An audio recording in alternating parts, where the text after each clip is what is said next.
মাননীয় পরিকল্পনা উপদেষ্টার আশ্বাসের প্রতি সম্মান রেখে এ সংবাদ সম্মেলন থেকে আমরা 5 দফা দাবি তুলে ধরছি।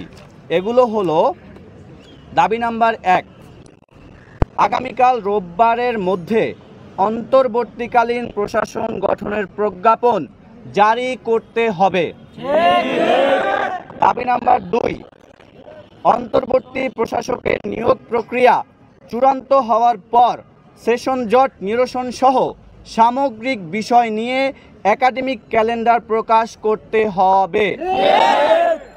একই সঙ্গে ভুতুড়ে ফলের সমাধান, বিভিন্ন ইস্যুতে অতিরিক্ত ফি আদায় বন্ধসহ যাবতীয় অসঙ্গতিগুলো স্পষ্টভাবে সমাধানের উদ্যোগ নিতে হবে। অন্তর্বর্তীকালীন প্রশাসন গঠনের পরবর্তী 2 কার্যদিবসের মধ্যে 24-25 সেশনের ভর্তি পরীক্ষা আয়োজনের উদ্যোগ গ্রহণ করতে হবে।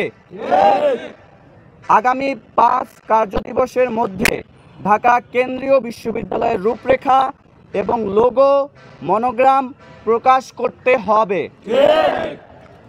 আগামী 1 মাসের অর্থাৎ আগামী 16ই জুন 2025 খ্রিস্টাব্দ, আমি আবার বলছি, আগামী 1 মাসের অর্থাৎ আগামী 16ই জুন 2025 খ্রিস্টাব্দ এর মধ্যে নতুন বিশ্ববিদ্যালয়ের অধ্যাদেশ জারি করতে হবে।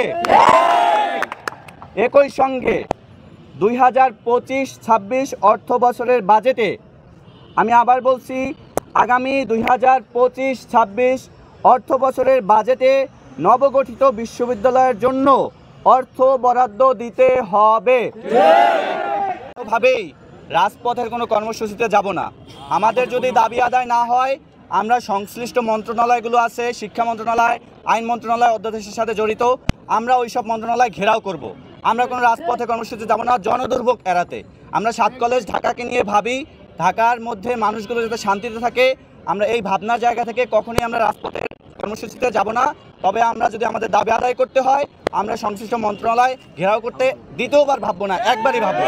কর্তৃপক্ষ প্রত্যেকটি জায়গায় সর্বোচ্চ আন্তরিকতা দিয়ে দেখার পরেও কোনো একটি কালো ছায়া শিক্ষা সিন্ডিকেট তারা সময়ে অসময়ে বিভিন্ন সময়ে এই বাধাগ্রস্তগুলো করেছে। অন্তর্বর্তী প্রশাসনটি ইউজিসি এবং শিক্ষা মন্ত্রণালয় ঠিক 25 এপ্রিলের পরপরই তারা দিয়ে দিয়েছে জনপ্রশাসন মন্ত্রণালয়। কিন্তু কোন অদৃশ্য শক্তির কারণে আজকে 15 থেকে 20টি দিন শিক্ষার্থীদের জীবন থেকে নিয়ে নেওয়া হলো সেটি এখন অস্পষ্ট। আমরা আজকের এই সাংবাদিক সম্মেলনের মাধ্যমে সুস্পষ্টভাবে শিক্ষা সিন্ডিকেটের সেই সব কালপ্রিটদের জানিয়ে দিতে চাই, যদি 7 কলেজ শিক্ষার্থীদের উচ্চশিক্ষা জীবন নিয়ে তারা কোনো প্রকার খেলাধুলা করতে চায়, আমরা সেটা সমুচিত জবাব দেওয়ার জন্য প্রস্তুত আছি।